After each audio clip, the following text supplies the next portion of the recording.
नमस्कार, आदाब, सत श्री अकाल। एक बार पुनः आप सभी का स्वागत है समाधान कार्यक्रम में।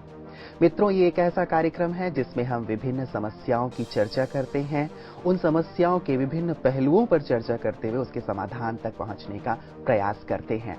एक पहलू जिसे हम सब शायद भूलते जा रहे थे, वो पहलू था आध्यात्मिक पहलू, और इस कार्यक्रम में विशेष रूप से हम उस आध्यात्मिक पहलू को इस कार्यक्रम में जोड़कर चल रहे हैं। पिछले कई एपिसोड में हम सब ने चर्चा की विद्यार्थियों की विभिन्न समस्याओं पर और उनके समाधान तक पहुंचने का प्रयास किया। बहुत अच्छी प्रतिक्रिया, बहुत अच्छा रिस्पांस विद्यार्थियों की तरफ से हमें प्राप्त हुआ है और इसके लिए आप सबका हम धन्यवाद अदा करते हैं कि आपने इतना सुंदर रिस्पांस दिया। अब आज से हम शुरू करने जा रहे हैं युवाओं की समस्याओं को।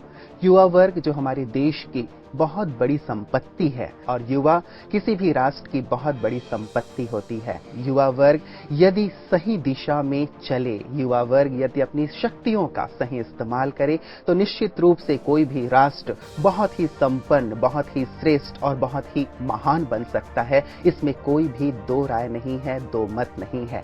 यदि हम संसार की विभिन्न क्रांतियों की ओर देखें तो सभी क्रांतियों का मूल युवा ही रहा है, उसका आधार रहा है। युवाओं के बिना कोई भी परिवर्तन अब तक संभव नहीं हुआ है। तो क्यों ना युवा वर्ग जो आज विभिन्न समस्याओं से जूझ रहा है, हमने सोचा उनकी समस्याओं का निदान करते हुए एक सुंदर समाधान तक उन्हें लेकर के चलें। इसीलिए हम इस सुंदर कार्यक्रम में अब युवाओं की समस्याओं पर चर्चा कर रहे हैं और हमेशा की तरह हमें समस्या से समाधान की ओर ले चलने के लिए, हमें अंधकार से प्रकाश की ओर ले चलने के लिए हमारे साथ हैं आदरणीय राजयोगी ब्रह्मा कुमार सूर्य भाई जी। आइए हम सब मिलकर उनका स्वागत करते हैं। रता जी, आपका बहुत बहुत बहुत स्वागत है। Thank you. रता जी, युवाओं का देश है भारत और विभिन्न प्रकार से हम देखते हैं कि युवा वर्ग हर क्षेत्र में आज आगे बढ़ रहा है, आगे आ रहा है और जो विकास हम देख रहे हैं, समाज की जो स्थिति देख रहे हैं, बहुत बड़ा योगदान युवाओं का उसमें है। लेकिन एक विशेष चीज देखने में आती है यदि हम देखें युवाओं को, तो कि अधिकांश युवा अपने जीवन में लक्ष्य नहीं बना पाते, लक्ष्य का निर्धारण नहीं कर पाते। वो ये समझ नहीं पाते कि मैं अपने जीवन को किस दिशा में ले जाऊं, इधर ले जाऊं, इधर ले जाऊं, कहां ले जाऊं। संभव है कि उन्हें मार्गदर्शन भी प्राप्त नहीं होता।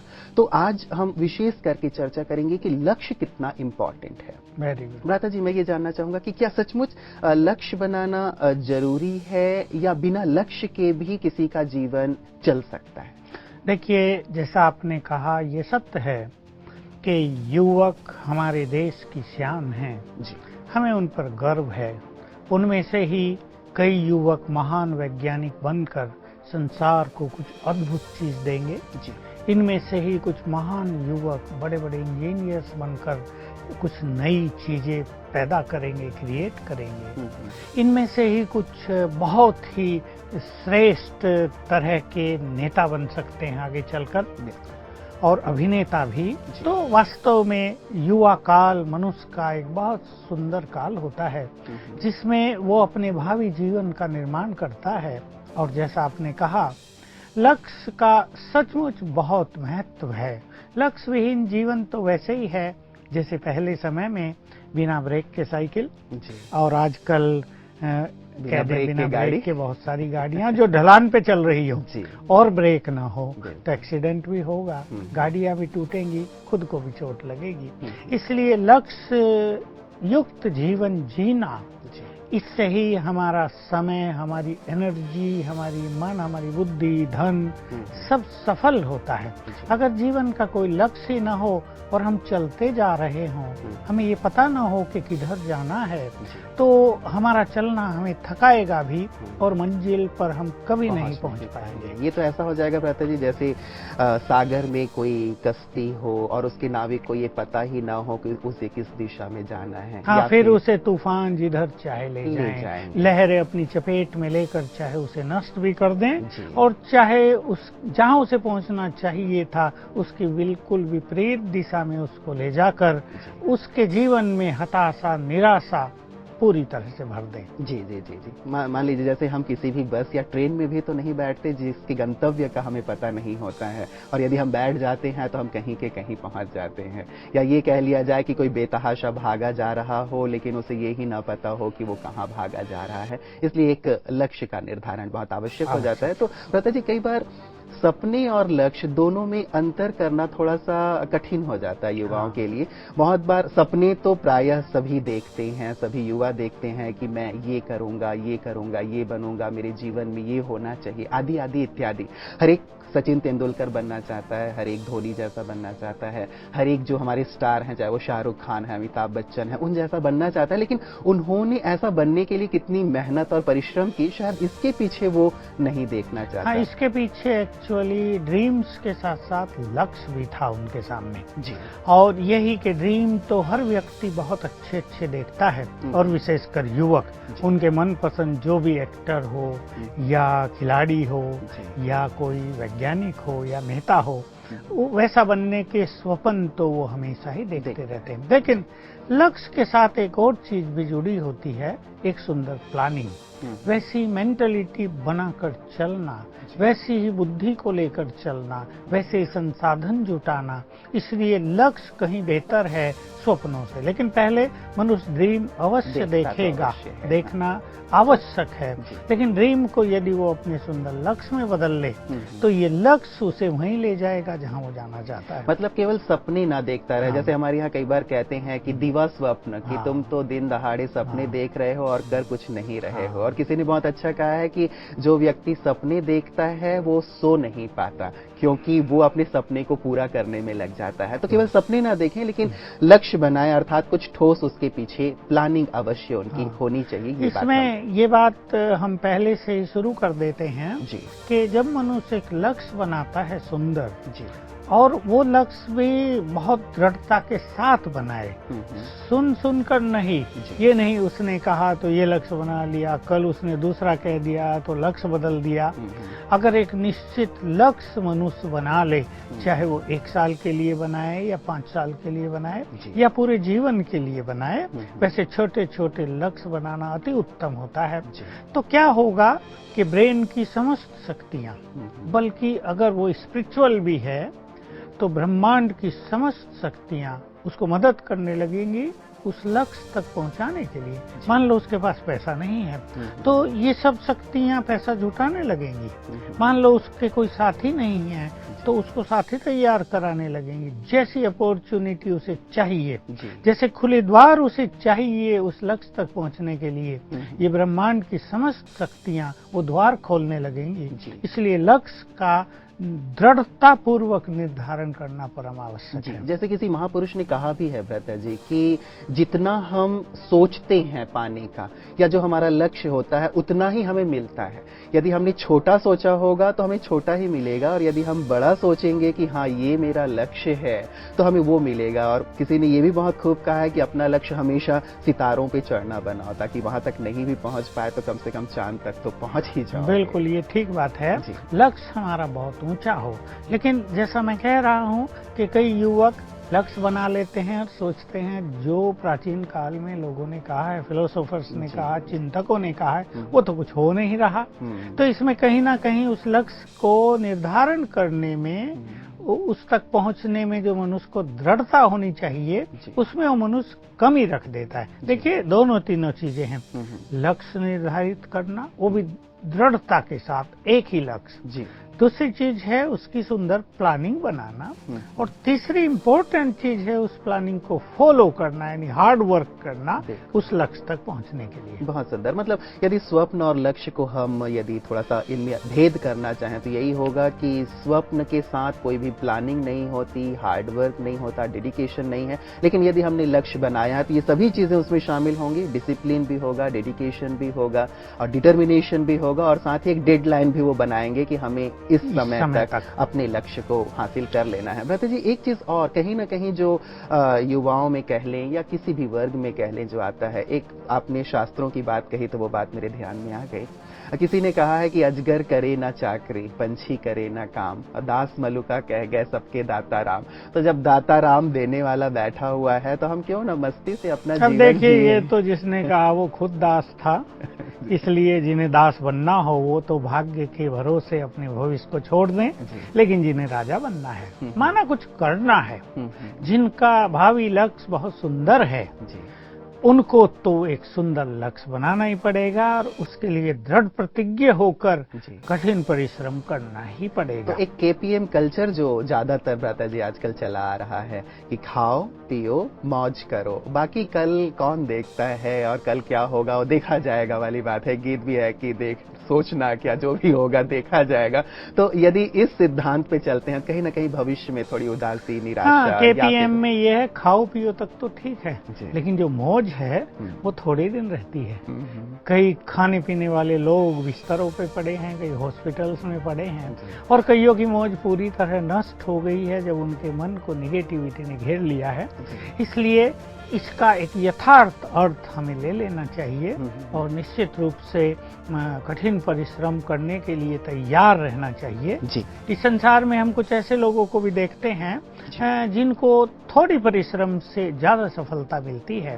कुछ ऐसे भी दिखाई देते हैं जो भाग्य के धनी होते हैं और बिल्कुल टच करेंगे और सोना प्राप्त हो जाएगा, लेकिन बहुत लोग ऐसे होते हैं जिन्होंने मेहनत से अपने महान लक्ष्य को, चरम लक्ष्य को पाया होता है। तो न हम भाग्य के भरोसे रहें और न हम ये इंतजार करें कि थोड़ी मेहनत से हमें बहुत कुछ मिल जाएगा। हम दृढ़तापूर्वक बिल्कुल ईमानदारी से अपने लक्ष्य को सामने रखते मेहनत करें तो निश्चित रूप से भाग्य भी हमारा साथ देगा और हम मंजिल पर अवश्य पहुंचेंगे। कई लोग भ्राता जी कंफ्यूज रहते हैं कि आखिर लक्ष्य का निर्धारण किया कब जाए। जैसे कि कुछ सोचते हैं कि भाई हम इस समय तक बना लें, इस समय तक बना लें, और जैसे बात हमारी चल रही है कि युवा काल ज्यादातर ये सोचते हैं कि ये तो समय है खेलने का, कूदने का, नाचने का, गाने का, बाद में देखा जाएगा। तो आपके हिसाब से क्या लगता है कि कब अपनी जीवन का एक लक्ष्य निर्धारित कर लेना चाहिए ताकि हमारी पूरी शक्तियां उसे प्राप्त करने में? हाँ, देखिए बात ये थोड़ी कॉम्प्लिकेटेड भी है, क्योंकि जब बच्चे छोटे हैं हम तो ये कहेंगे कि 10वीं तक पहुंचते पहुंचते उनके सामने एक सुंदर लक्ष्य होना चाहिए। परंतु जैसा हम अपने संपूर्ण समाज की व्यवस्था देखते हैं उसमें कई बातें देखने में आ रही हैं। कुछ बच्चे गांव से आते हैं जिनके माँ बाप पढ़े लिखे नहीं होते, जिनका जो आसपास का परिवेश है उसमें उन्हें कोई ये बताने वाला नहीं होता कि तुम्हारा लक्ष्य कैसा होना चाहिए। वो 11वीं में गए, उनके साथी जो सब्जेक्ट ले रहे हैं उन्होंने भी वही ले लिया, भले ही वो आगे चल के सोचते रहे अरे तुम्हें तो इंजीनियर बनना था, तुमने कॉमर्स ले ली। कोई फिर ऐसा करते हैं साइंस सब्जेक्ट ले लेते हैं, फिर देखते हैं कि कॉमर्स वालों का स्कोप बहुत अच्छा है, उन्हें अच्छी अच्छी नौकरियां मिल रही हैं, तो वो फिर पछताते रहते हैं, इसलिए चेंज करते रहते हैं। इसलिए एक तो ये चीज देखने में आती है कि जहाँ पढ़े लिखे माँ बाप हैं और परिवेश ऐसा है जो पहले से ही लक्ष्य के बारे में बच्चों को जानकारी देते हैं, ये भी है। लेकिन इसमें एक बात कभी कभी ये कंट्रोडिक्शन हो जाता है कि माँ बाप अपने बच्चों को कुछ बनाना चाहते हैं और बच्चों की रुचि कुछ और बनने की होती है। यहाँ जो कंट्रोडिक्शन होता है, एक विरोधाभास हो जाता है।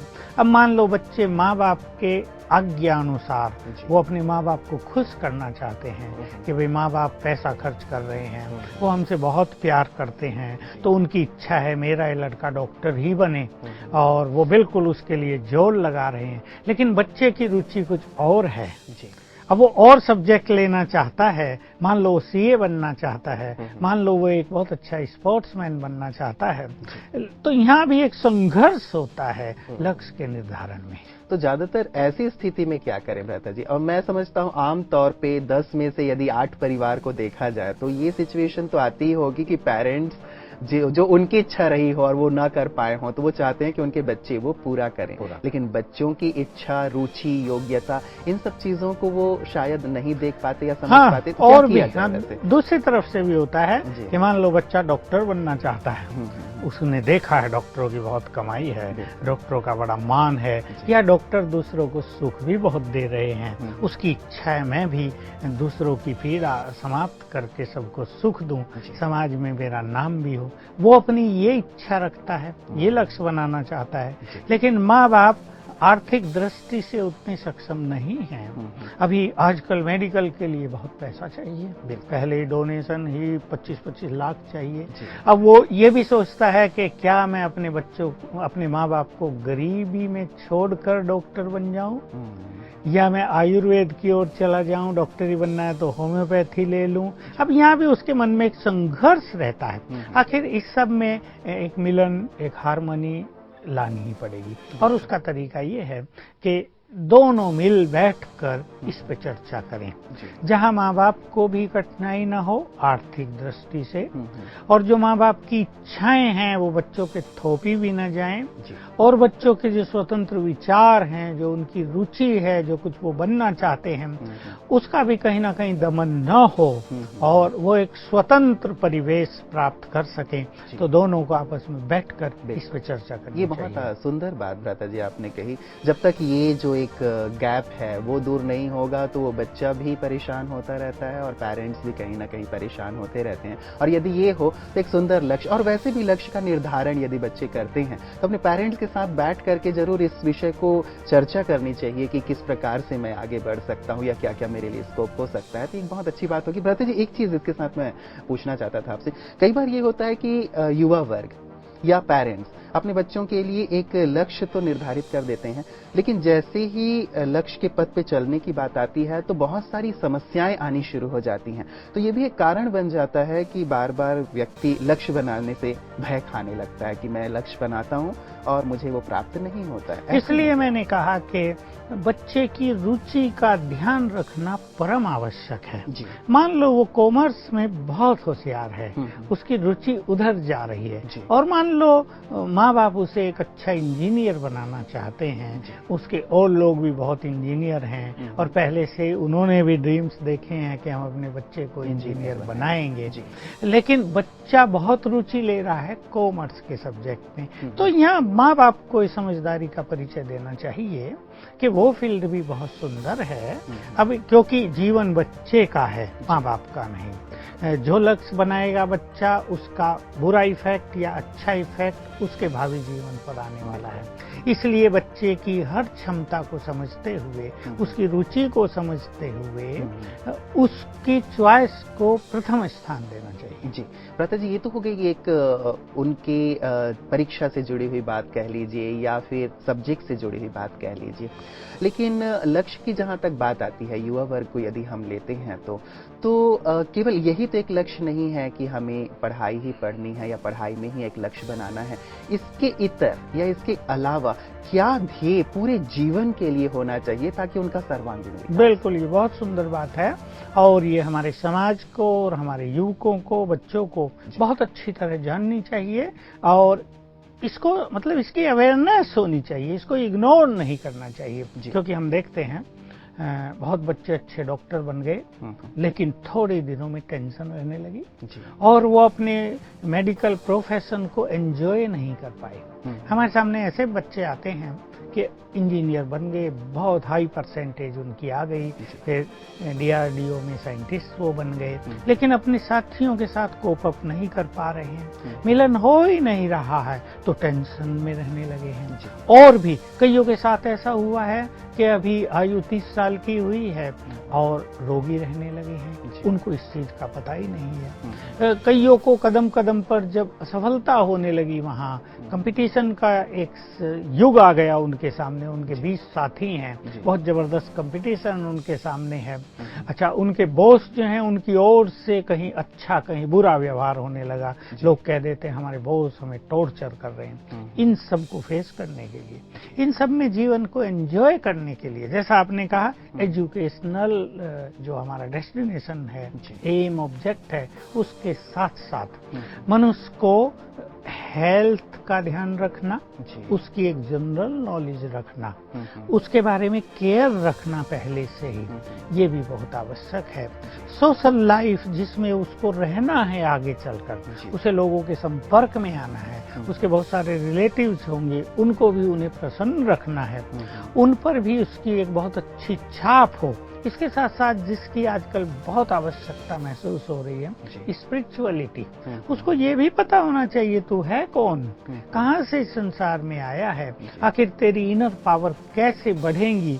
तो ये सर्वांगीण विकास के लिए health wise, social wise, spirituality के तौर पर मन का विकास, बुद्धि का विकास और एक श्रेष्ठ व्यवहार सीखना, व्यवहारिक होना। कई लोग बहुत अच्छे साइंटिस्ट बन गए लेकिन व्यवहारिक बिल्कुल नहीं है, वो जानते ही नहीं अपने फ्रेंड से हमें कैसा व्यवहार करना चाहिए। मतलब ये हम समझें कि लक्ष्य केवल एजुकेशन के फील्ड की बात नहीं है कि आपको केवल एक चूज करना है कि आपको डॉक्टर या इंजीनियर बनना है, बल्कि लक्ष्य ये होना चाहिए कि मुझे एक संपूर्ण मानव बनना है, मुझे सर्वांगीण विकास अपना करना है, चाहे वो मेंटल फील्ड हो, चाहे स्पिरिचुअल फील्ड हो, सोशल फील्ड हो या फिर अन्य क्षेत्र हो। तो सर्वांगीण विकास को इसमें हम लक्ष्य के रूप में शामिल करें। बिल्कुल इसी की महती आवश्यकता है।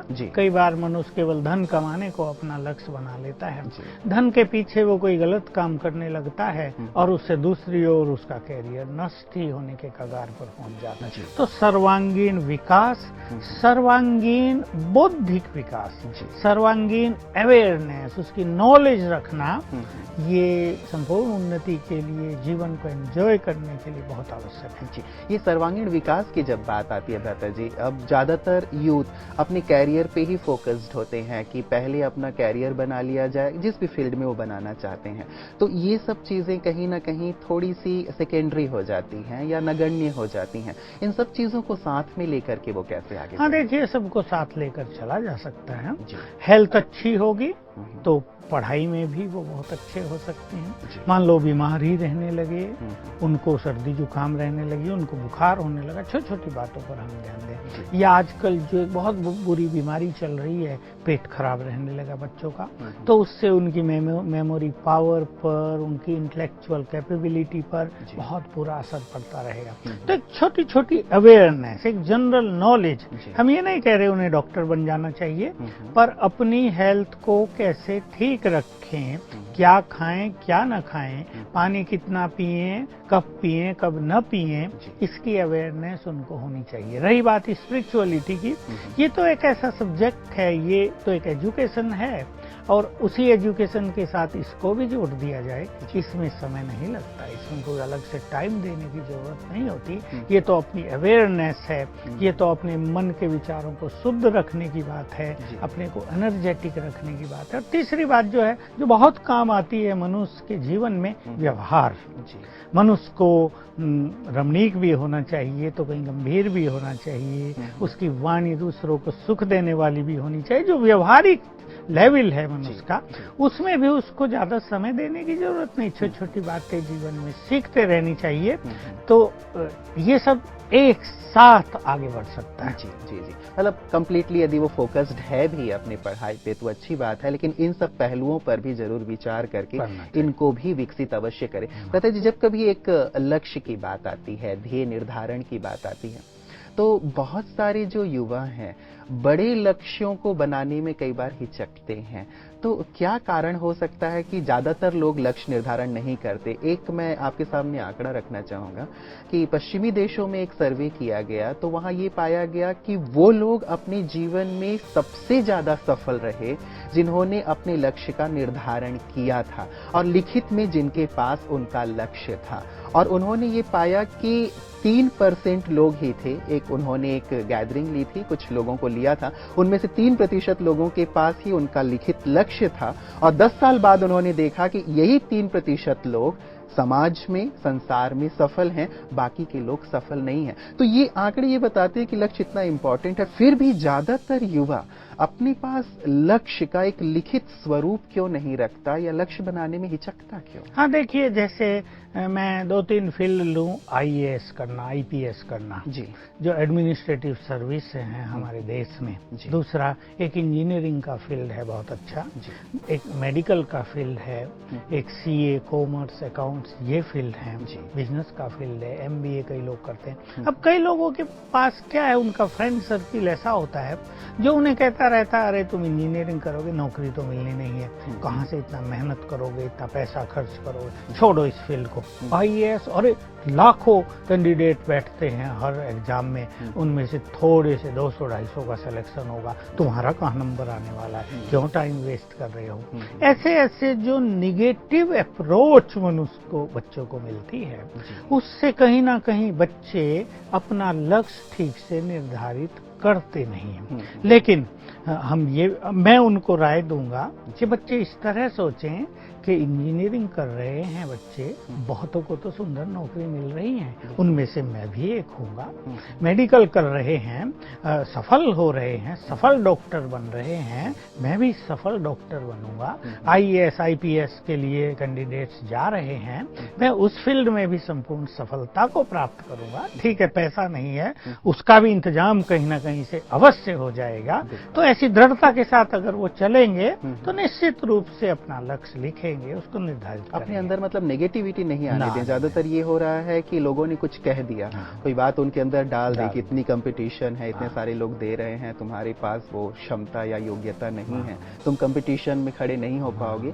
तो अपने अंदर वो कहीं ना कहीं नेगेटिविटी ले आता है और पीछे हट जाता है। तो अपने अंदर पॉजिटिविटी लाई एक इम्पॉर्टेंट चीज है। ये बात बस यही है कि अगर लाखों कैंडिडेट आईएएस आईपीएस के लिए बैठ रहे हैं, उनमें से 250 चुन रहे हैं, तो उसको पहला विचार ये होना चाहिए, उसमें से एक नंबर मेरा भी होगा। ऐसी दृढ़ता जब होगी तो जैसे मैंने कहा, ब्रेन की, सबकॉन्शियस माइंड की और यूनिवर्स की समस्त शक्तियां उसको कोऑपरेट करने लगेंगी। और अगर पहले ही निगेटिव हो गए हैं तो निगेटिव एनर्जी उसके पास आने लगेगी और उसके मन में निराशा भरने लगेगी और वो यही सोचेगा नौकरी तो मिलेगी नहीं। बिल्कुल भ्राता जी, एक बहुत सुंदर बात आपने कही है कि नेगेटिविटी ना आने दें, क्योंकि यदि ये है तो सफलता उनसे बहुत दूर चली जाएगी। भ्राता जी, आज बहुत अच्छी चर्चा रही है युवाओं के बारे में और उनके लक्ष्य के निर्धारण के बारे में। ये चर्चा हम आगे भी जारी रखेंगे। आज आपने जो सुंदर बातें हम सबके सामने रखी हैं, युवाओं के सामने, उसके लिए आपका बहुत बहुत धन्यवाद। युवा मित्रों, आपने देखा कि जीवन में लक्ष्य कितना महत्वपूर्ण है, इंपॉर्टेंट है। जब तक लक्ष्य नहीं होगा हमारे जीवन में, तब तक सफलता का स्वाद हम नहीं चख सकेंगे, सफलता हमसे कोसों दूर रहेगी। इसलिए आप ठान लें कि मैं अपने जीवन में एक लक्ष्य अवश्य निर्धारित करूंगा और उस लक्ष्य को पाने के लिए कठोर परिश्रम करूंगा। एक निश्चित रूप से अपने पास एक लक्ष्य बना करके उस लक्ष्य पे तेजी से मैं आगे बढ़ूंगा। तो आज आपने लक्ष्य के विषय में सुना है, इस सुंदर विषय को हम आगे भी जारी रखेंगे। आज के लिए इतना ही, इजाजत दीजिए, नमस्कार।